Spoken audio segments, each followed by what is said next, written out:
Olá malta, sejam muito bem-vindos ao meu canal. Eu sou o Daniel Tripeiro e este é o meu primeiro vídeo no YouTube. Espero que gostem deste conteúdo e se gostarem, já sabem, deixem-me um like e juntem-se a mim nesta nova experiência.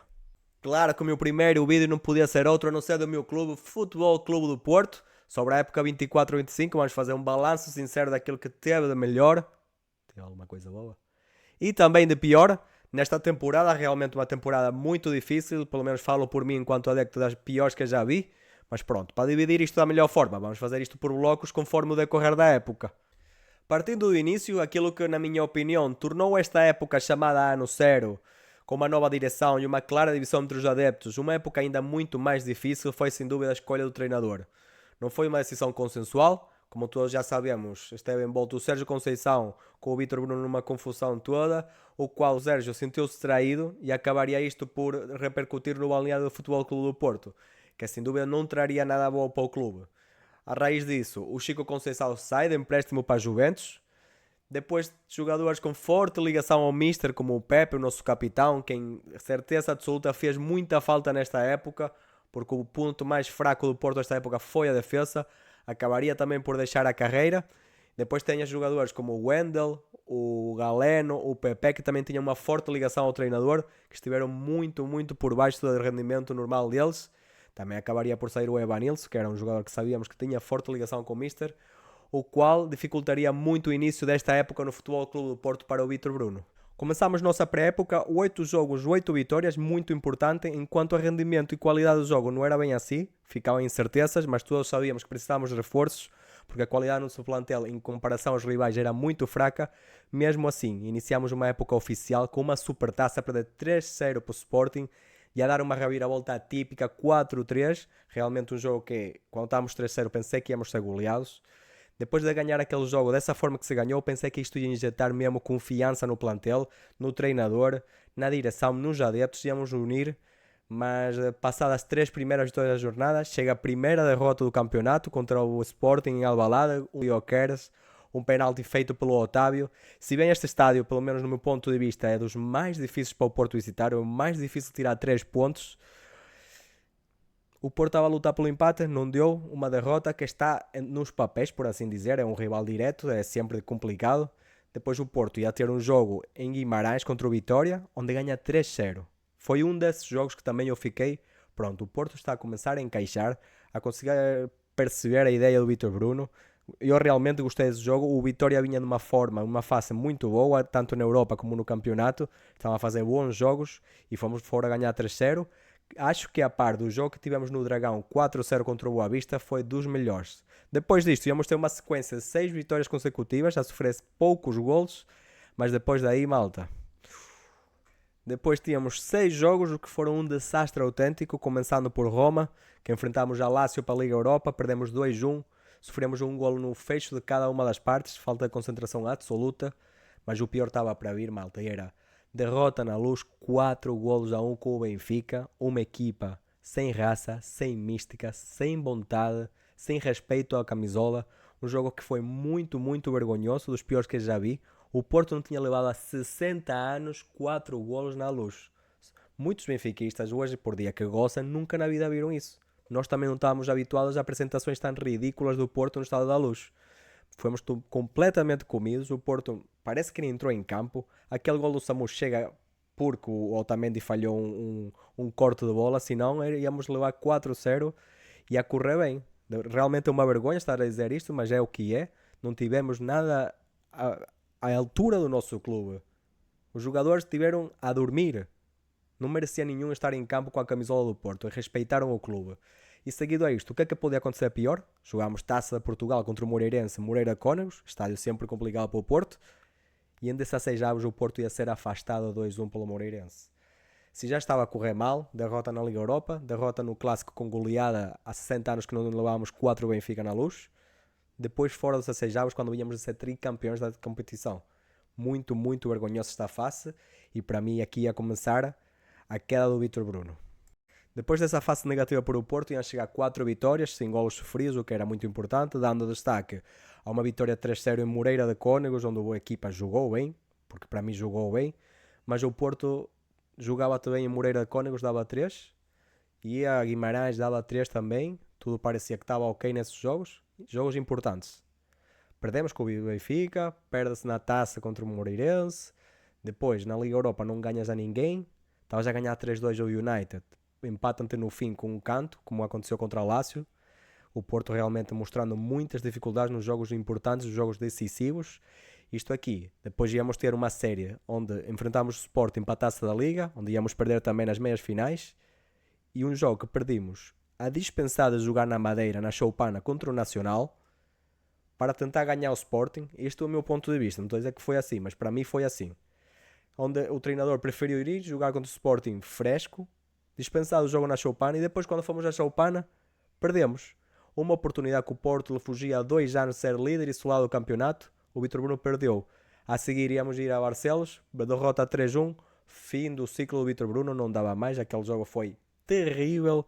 Notava-se mesmo em campo que os jogadores não acreditavam no Vítor Bruno, não acreditavam nem nos próprios colegas. A falta de qualidade, como já disse nas fases anteriores do vídeo, era gritante, continua a ser gritante, hoje em dia é gritante. O Porto tem que ir reforçar para sofrer pelo menos muito menos do que sofremos já esta época, não é? Mas até agora íamos ter um treinador novo, ia-se procurar o mercado um treinador novo, com esperanças de que as coisas corressem melhor e que o Porto ainda estava vivo no campeonato, na Liga Europa, para ver se aqui dava-se uma reviravolta e lutava-se pelo menos pelos títulos. José Tavares já assumiu como treinador adjunto do Porto, perdeu o jogo contra o Olympiacos em casa para a Liga Europa, 1-0, quem pensaria? Depois ia ter um jogo contra o Santa Clara em casa, que para mim foi derrota. Deu empate, mas para mim foi derrota. Depois do Galheiro falhar um penalti, assumir o penalti do último minuto, falhar, e ainda por cima falhar o ressalto, que foi pior. Foi dos jogos que mais cego me deixou esta época, realmente. Nunca me irritei tanto com um jogador como nesse jogo. Impressionante. Depois disto, íamos ter a chegada do Martin Anselmi. Penso e falo por mim, fiquei muito iludido. Um treinador novo, ideias novas, linha de 3, um sistema que eu gosto muito, mas que no Porto não estava tão habituado. O Porto nunca jogou assim, pelo menos que eu me lembre. Quase sempre tivemos linha de 4, habituados a esse sistema. O Anselmi teve aqui os primeiros 9 jogos. O primeiro foi vitória contra o Maccabi, 1-0, dos apuramentos ao play-off. Depois recebeu o Sporting no Estádio do Dragão, empata 1-1 no último minuto. Mas o certo é que o Anselmi estava lá a custar muito também encontrar que é magia. E falta disto também a qualidade do plantel, malta. Os treinadores não podem fazer muito se não têm qualidade no plantel e jogadores que deixem a pele no campo pelo símbolo. O Anselmi, depois do jogo do Maccabi, perde o Nico Gonçalves, o que para mim é um ponto importante do Porto no mercado de transferências. Não ter ido buscar um substituto à altura do Nico Gonçalves, que para mim era o nosso motor, era o melhor jogador.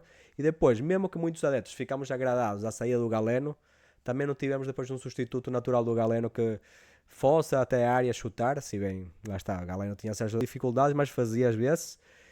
E aí Martin Anselmi também ia ter uma sequência de jogos muito más, em 9 jogos só 3 vitórias, 4 empates, 2 derrotas, realmente com jogos que ainda estão aí a espinha mesmo, por dizer assim em bom português, que foi um empate contra o Vitória em casa, aquele lance do Jaló que não me posso esquecer, o Alan Barella também a jogar a bola em curto, perder a bola, contra-ataque, o Dejaló a ver passar ao jogador do Vitória, nada faz, 1-1.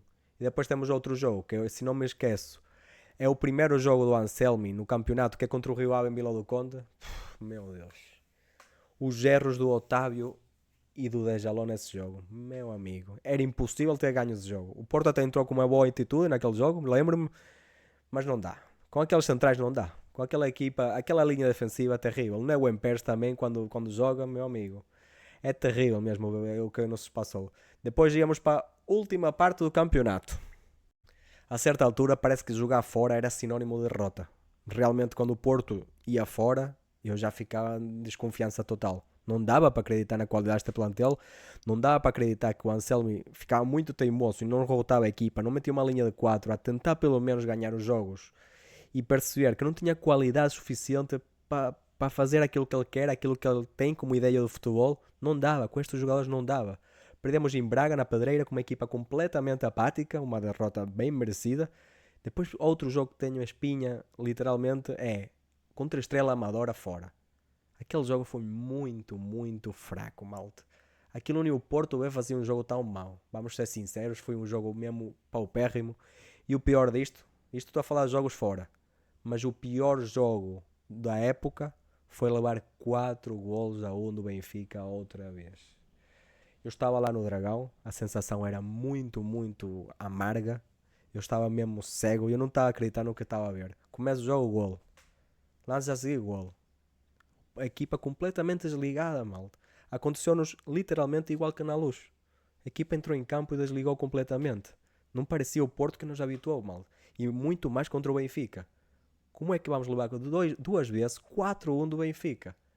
No Estádio do Dragão, vejam lá, 80 anos, 82 anos, sem levar 4 gols do Benfica na nossa casa. Nem muitos avós ainda se lembram. Temos que recuar, sei lá, 100 anos para alguém se lembrar. É impressionante o que o Porto conseguiu. O Porto tem uma quantidade de recordes de negativos nesta época que dá medo. Dá muito medo, realmente. E dito isto, penso que tanto o Balanço, o Vítor Bruno, como o Anselmo foram muito maus os dois. Se bem, o principal problema é que se o treinador não tem peças para executar o seu plano ou que eu sei ideia de jogo de futebol, é muito difícil. Mas para fechar, malta, ainda tínhamos pior. Chegaria o Mundial de Clubes, onde íamos jogar contra o Palmeiras, contra o Inter Miami, contra o Al-Ahly, um grupo onde parecia que o Porto era favorito até para ser primeiro.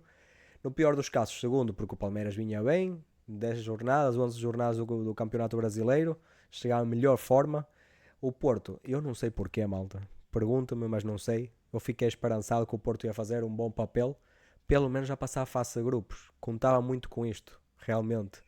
Só nos reforçamos com o Gabri Veiga, o promissor espanhol, que haja um jogador muito bom, mas que ainda temos que dar tempo, não está adaptado ao Porto. Começamos com um empate 0-0 com o Palmeiras, um jogo disputado, mas o Porto faltou-lhe a intensidade, faltou-lhe vontade. Depois íamos perder 2-1 para o Inter Miami, uma equipa de amigos. É que é isto, uma equipa de amigos que depois foi afastada pelo PSG, só bastou um primeiro tempo. Ainda bem o Porto não pegou o PSG, não queria mais uma humilhação esta época, sinceramente. Depois já acabaríamos por fechar um 4-4 com o Al-Ahly. Tipo, o Porto não ganhou um jogo, o Porto ficou com só 2 pontos e assim fica de fora do campeonato do Mundial de Clubes, que eu não sei o porquê, volto a dizer, estava entusiasmado a ter um bom performance nesta competição, porque não? Al-Ahly, Inter Miami, o Porto é bem superior mesmo a jogar a mala bola, mas pelos vistos não. Sendo isto, malta, acabamos nossa época e realmente foi uma época terrível. Comentem aqui vocês o que é que acharam. No fim das contas, acabamos em terceiros o campeonato, o que dá acesso direto à Liga Europa, fora da Champions novamente. Mas tirando isto tudo, o que foi humilhante foi, somos afastados das competições nacionais muito cedo, Taça Portugal 16 avos da final, Taça da Liga perdemos nas meias finais contra o Sporting, somos goleados pelo maior rival 2 vezes 4-1 fora e em casa, terrível, não pode acontecer, e a falta de qualidade, a falta de entrega, a falta de respeito que fizeram este emblema. Ninguém respeitou o clube, malta. Todos os jogadores estiveram muito por baixo daquilo que o clube exige. Os treinadores também. Eu sei bem que eles não tiveram peças, se calhar, à altura para fazer aquela ideia que eles pensavam, mas realmente foi muito fraco aquilo que se viu em campo. Espero bem que com esta troca agora de treinador para o Farioli, que o nosso próximo ano, que o meu próximo vídeo a seguir de balanço da época 25-26 seja muito positivo, tenha títulos ou pelo menos tenha um Porto que lute, um Porto que seja mais Porto, porque precisamos muito disso. Malta, sem mais nada a dizer, muito obrigado por ver visto este meu primeiro vídeo. Espero contar com vocês para muitos mais daqui para frente. Um grande abraço, comunidade portista.